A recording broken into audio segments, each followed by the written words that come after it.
Una macchina, una Lamborghini passa per strada, tutti si girano a guardarla, non è una macchina normale. Mi sento molto identificato con una macchina così.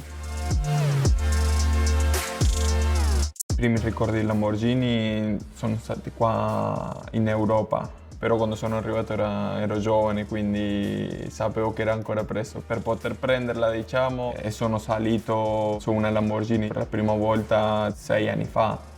L'ho vista di nuovo poco tempo fa e niente, dovevo prenderla, ero troppo innamorato di questa macchina.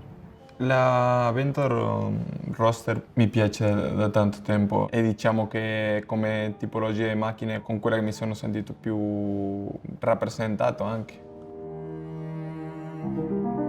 La impressione dell'azienda quando sono venuto, sì, circa un anno fa, sia stato anche la spinta per finalmente per prendere la macchina, perché ho visto tutti i dettagli, come si lavora, tutto quello che fanno alla perfezione, è veramente un mondo che non conoscevo.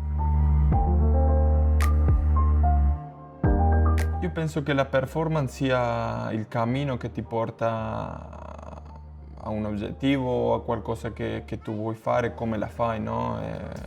La performance alla fine è la parte più importante sia nel calcio, sia nella macchina, sia nella vita. La preparazione penso anche che sia una delle cose più importanti. Per tutto quello che fai nella tua vita deve essere sempre al massimo.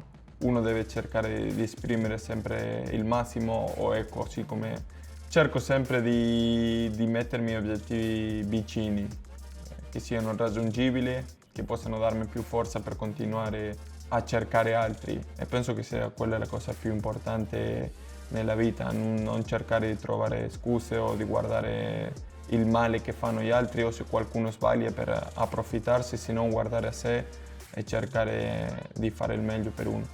Bisogna avere pazienza. La mia vittoria preferita è aver raggiunto i miei obiettivi che avevo da piccoli, aver rappresentato il mio paese in un mondiale, aver giocato le grandi competizioni europee.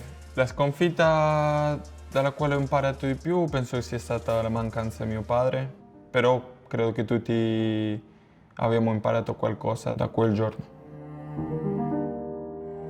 Penso che quando guiderò la Lamborghini i primi giorni ascolterò il motore, perché è quello che mi affeziona più. Già la musica l'ascolto sia in spogliatoio, a casa, con le cuffie, in tutti i momenti, quindi sicuramente questi primi giorni approfitterò per conoscere la macchina al 100%.